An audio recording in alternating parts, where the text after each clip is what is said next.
अस्सलामुअलैकुम वरहमतुल्लाहि वबरकातुहू। आज हम पढ़ेंगे class 9th chapter drainage. Chapter का नाम बड़ा ही इंटरेस्टिंग है। हम समझते हैं जो हमारे घर के बाहर नालियाँ होती हैं वो ड्रेनेज सिस्टम है। ड्रेनेज का मतलब यहाँ पे ये नहीं है। हम यहाँ ड्रेनेज सिस्टम से पढ़ने वाले हैं river system of an area. River system of an area. River system of an area मतलब जो स्पेसिफिक एरिया का जो रिवर सिस्टम रहता है, इसको भी हम ड्रेनेज सिस्टम कहा जाता है। इसको भी हम रिवर सिस्टम कहते हैं। जैसे कि ड्रेनेज मैं यहां लिखूंगा river system of an area. अब मैं बताऊंगा, ये आपको समझ आया कि ड्रेनेज क्या होता है। अब मैं आपको समझाऊंगा कि ड्रेनेज बेसिन क्या है। ड्रेनेज बेसिन हिस्से। आपको समझ में आया है कि area, river system of an area. अब हम खाली एक रिवर को नहीं पढ़ेंगे, जैसे कि एक रिवर या जो रिवर से बहुत सारे रिवर मिलते हैं। जब रिवर मिलते हैं तो उसको हम टेरिब्यूटी कहते हैं। क्या कहते हैं बेटा? टेरिब्यूटीज। तो जब इसमें कोई बाहर निकलता है, जब इन रिवर में से कोई बाहर निकलता है, आप मानो ये रिवर है, आप मानो बेटा these are also called as tributaries. इनको हम टेरिब्यूटीज कहते हैं। क्या कहते हैं बेटा? टेरिब्यूटीज। तो जब इसमें कोई बाहर निकलता है तो इसको हम बोलते हैं डिस्टेरिब्यूटी। जैसे कि एक अगर ये बाहर निकला तो इसको हम डिस्टेरिब्यूटी कहते हैं। तो ये टेरिब्यूटी डिस्टेरिब्यूटी का मतलब क्या है? इसी का मतलब होता है, क्या होता है? ड्रेनेज बेसिन और रिवर बेसिन। इसी को हम ड्रेनेज बेसिन कहते हैं और रिवर बेसिन भी कहते हैं। समझ आया? मैं एक बार और समझाऊंगा आपको कि टेरिब्यूटी होता है जैसे कि एक रिवर है। जब से मैंने ऐसे मार्जिन करके दिखाया, जो ऊपर वाले हैं, जब बहुत सारे पानी आता है तो ये जमा हो जाता है एक जगह, तो these are also called as tributaries. जब कोई इसमें बाहर निकलता है, तथ वनान डिस्टेरिब्यूटरी।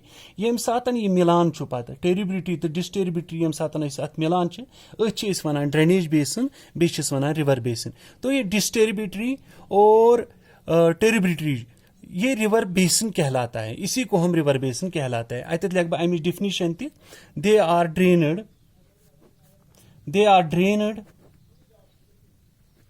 by a river along with its tributaries and distributaries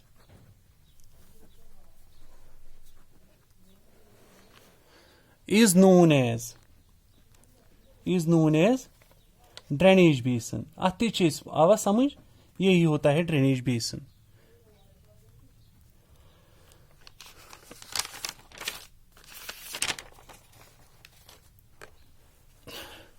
एक और वर्ड आ गया इस चैप्टर में, वो है वाटर डिवाइड। क्या है बेटा? Water divide. अंडरलाइन करो, वाटर डिवाइड क्या होता है? मैं आपको डेफिनेशन लिखूंगा। Water divide when an elevated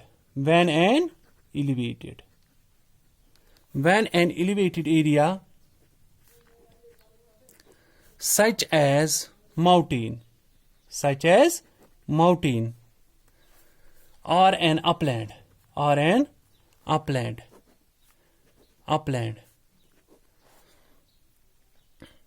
separates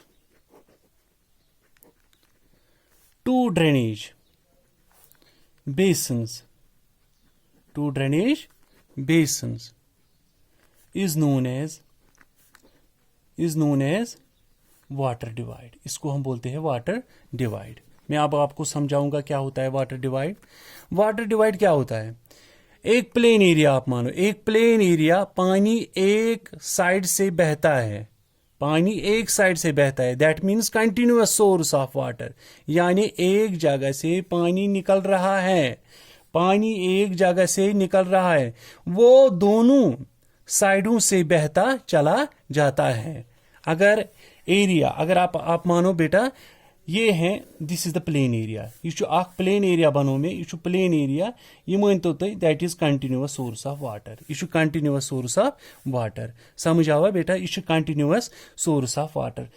आ गया समझ में? कंटिन्यूअस। अगर पानी उधर इधर, दैट मीन्स उधर इधर जाएगा, अगर पानी इधर इधर जाएगा, जब एरिया पानी उधर इधर जाएगा, किसी डायरेक्शन में, कहीं जाएगा इस डायरेक्शन में, उस डायरेक्शन में, आप मानो this is the elevated area, ये है एलिवेटेड एरिया, ये है एलिवेटेड एरिया मैंने बनाया, जो मैंने यहाँ लिखा एलिवेटेड एरिया।